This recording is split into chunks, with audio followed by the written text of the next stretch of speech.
Moje dva najväčšie strachy.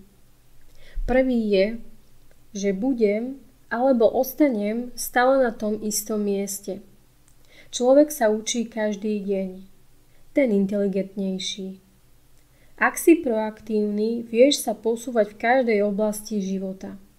Momentálne žijeme v dobe informácií. Všade sú ľahko dostupné informácie a veľmi rýchlo. Už netreba ísť do knižnice, aby si overila, či tvoj postup bol správny.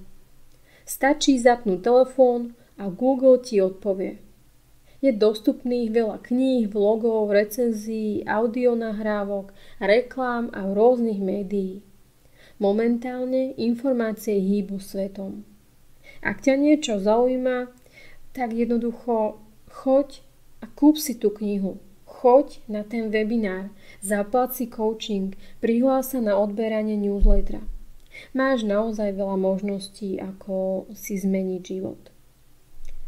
A ten môj druhý najväčší strach je spojený so vzťahmi. Že budem závislá na mužovi.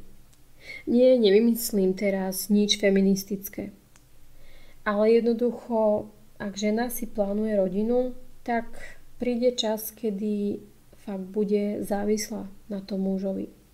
Preto je fajn mať aj okrem práce a podnikania nejaké online podnikanie, nejakú online prácu. Každá žena, ktorá si plánuje založiť rodinu, je na určitý čas závislá na svojom mužovi. Keď ide na materskú, z platu dostane možno polovicu. Ak má klasické podnikanie, napríklad ako kaderníčka alebo naozaj nejaký podnik, tiež na nejaký čas nebude môcť sa venovať v svojej práci naplno. Ak už teraz, popri práci alebo teda popri tvojom podnikaní, si začneš budovať online biznis alebo online podnikanie, máš riešenie. Aspoň niečo vieš urobiť. Je už na tebe, čo ti vyhovuje. Nájdi niečo, čo vzbudzuje v tebe vášeň. Napríklad môže to byť tvoja práca, ale skús urobiť ju online. Niečo, prečo máš zapálenie, niečo, čo ťa baví. Takisto svoje podnikanie. Skús ho urobiť online. Vymysli niečo, čo ťa naozaj baví, do čoho naozaj vieš dať kus seba. Zváž si to, čo je pre teba výhodnejšie. Ber to ako alternatívu, ako ďalšiu možnosť.